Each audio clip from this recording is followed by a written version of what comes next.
वाजलेत किती? अगं मला कुठे येतं घड्याळ? हा मी तर विसरलीच, तुला घड्याळच येत नाही.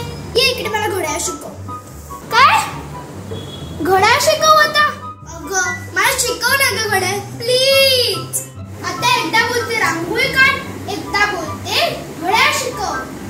काय तर आई, आता आपण घड्याळापासून खूप लांब आलोय की नाही? तर तू जा आणि मला सांग की छोटा काटा कुठे आणि मोठा काटा कुठे. जा. ठीक आहे, मी बघून येते. तिकडे सर गाडी.